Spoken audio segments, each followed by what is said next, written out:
Entrevistas el día de hoy. Para eso me acompaña el diputado de la Asamblea Nacional, Luis Eduardo Martínez, también es militante del partido Acción Democrática. Vamos a estar conversando ya de ese inicio de actividades en el Parlamento y también de todo lo que se viene para Venezuela en materia política en este 2025. Bienvenido. Feliz año. Feliz un año. año de paz, de mucha paz. Bueno, ya el pasado domingo el Parlamento Nacional ratificó la directiva, iniciaron actividades y ya están con los preparativos para lo que será la juramentación. ¿Cuáles son las actividades? ¿Cómo inicia el Parlamento Nacional este 2025? Bueno, cumplimos con una rutina constitucional y eso es importante, porque es una demostración que en Venezuela actuamos estrictamente apegados a la legalidad vigente. El día 5 de enero, lo establece la Constitución, debe instalarse la Asamblea Nacional. Hoy, por cierto, tenemos ya sesión ordinaria, porque con el inicio de las sesiones sesionaremos los martes y los jueves. Y en las próximas horas debemos realizar una reunión del denominado Consejo Consultivo, que es el que nos va a permitir definir la agenda legislativa. Nosotros estamos insistiendo, planteando, proponiendo y nos empeñaremos en eso, que la agenda legislativa 2025 enfatice en lo económico y enfatice en lo social y que le dé especial importancia al tema de los ingresos de los trabajadores, de las trabajadoras, de los empleados, no solamente públicos, sino del sector privado. Además del salario, ¿cuáles son los otros puntos principales para esa agenda para 2025? Nosotros vamos a promover el que se garantice a los inversionistas, a los empresarios y emprendedores privados nacionales y extranjeros las mayores facilidades, que se libere el encaje bancario para que pueda dinamizarse el crédito, que se garantice que las distintas actividades y programas de carácter social que están en este momento implementándose en Venezuela lleguen eficientemente. En definitiva, es una agenda de carácter pensado en la gente para que podamos vivir mejor. Se hablaba también ya de lo que es un cronograma electoral para este año 2025. Algunos anuncios los realizaba el presidente de la República antes de finalizar el año 2024.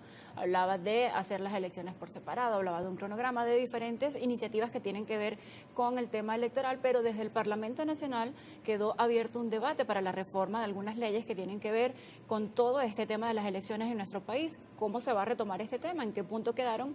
¿Y cuál es la prioridad en esa agenda para este año? Sigue abierto ese debate y es más ampliado, porque inicialmente se trató de modificaciones a las leyes electorales, específicamente 4 de ellas, pero luego en el transcurso de las consultas que se hicieron en Venezuela surgieron una serie de propuestas que tocan a la Constitución, y tocando la Constitución ya no se trata de reformar leyes, sino reformar la propia Carta Magna, lo cual hace que sea mucho más complicado y prolijo el procedimiento. El propio presidente de la República en los últimos días se ha mostrado partidario de abordar la discusión sobre una reforma constitucional. Nosotros creemos, cuando digo nosotros, es la oposición representada en el Parlamento, la oposición democrática, que Venezuela requiere una reforma constitucional. Un documento que hicimos público el pasado 30 de diciembre señala lo que para cada uno de los partidos políticos opositores es prioridad. En lo político, el recorte del periodo presidencial, la doble vuelta presidencial, el dejar atrás la reelección indefinida, que esta sea solo por una vez, el garantizar la vuelta a la bicameralidad. En lo económico, el hacer constitucional el respeto a la propiedad privada, a la inversión, el garantizar, porque sí, a quienes quieren reactivar la economía en Venezuela, todas las facilidades. Y en lo social, en hacer incluso constitucional los distintos programas que han venido beneficiando a los venezolanos en los últimos años. Así que, llegado el momento, si se insiste en este tema, y esto es importante que lo precisemos, pareciera que lo que corresponde es que primero abordemos la reforma constitucional, que tiene que tramitarse en una primera etapa en el Parlamento, y después entonces se someta a consideración de la población esas propuestas de reforma. Si eso es así, eso significa que el orden lógico de los procesos electorales son reforma, referéndum y elecciones, ya sean regionales, municipales o nacionales, en el orden que he señalado. Precisamente por eso iba a preguntar, entonces, estas reformas al paquete de leyes electorales no entrarían en vigencia para lo que serían los próximos comicios regionales o parlamentarios si se diera en este orden. Tendría que tomarse una decisión. En lo que a nosotros se refiere, somos partidarios que sí entre.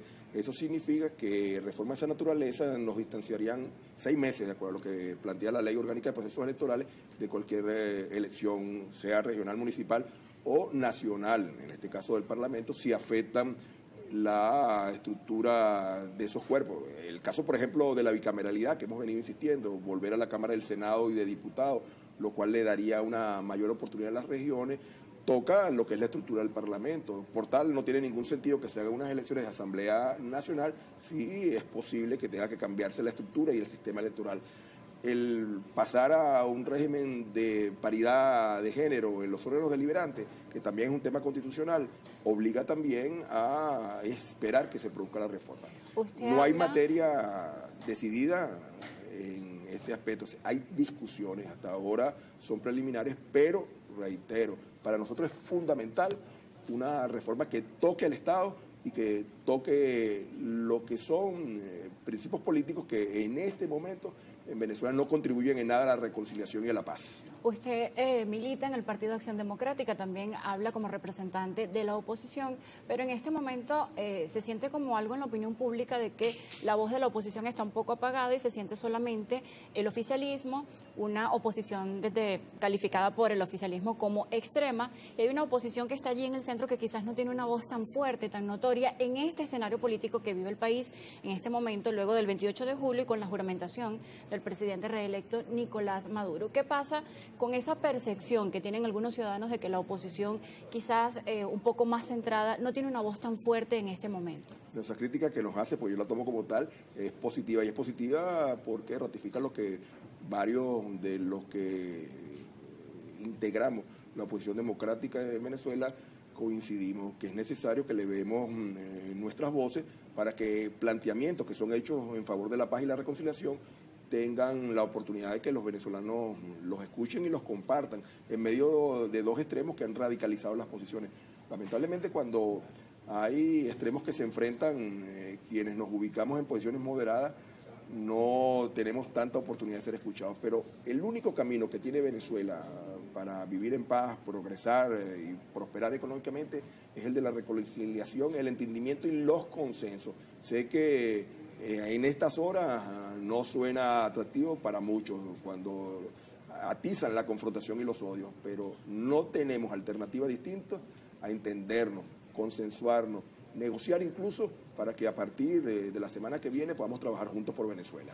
¿Considera usted entonces que sería necesario, que va a ser inevitable que luego del 10 de enero voceros opositores, indistintamente de en qué ala se encuentran en la oposición, tengan que sentarse a dialogar, a negociar con el Ejecutivo Nacional? Sí, considero necesario, indispensable, urgente, que a partir del 10 de enero todos los sectores, no solamente políticos, académicos, la iglesia, empresarios, emprendedores, universidades, nos sentemos en un proceso aceleradísimo de reconciliación, de entendimiento y de consensuar. Venezuela urge, está urgida, necesita que nos entendamos y que nos reconciliemos. No podemos continuar con esta hipervaloración de lo que es lo negativo. Tenemos que trabajar en positivo. Bien, vamos a hacer una pausa. A la vuelta estaremos hablando de lo que es la previa a la juramentación del presidente de la República con esos preparativos desde el Parlamento Nacional.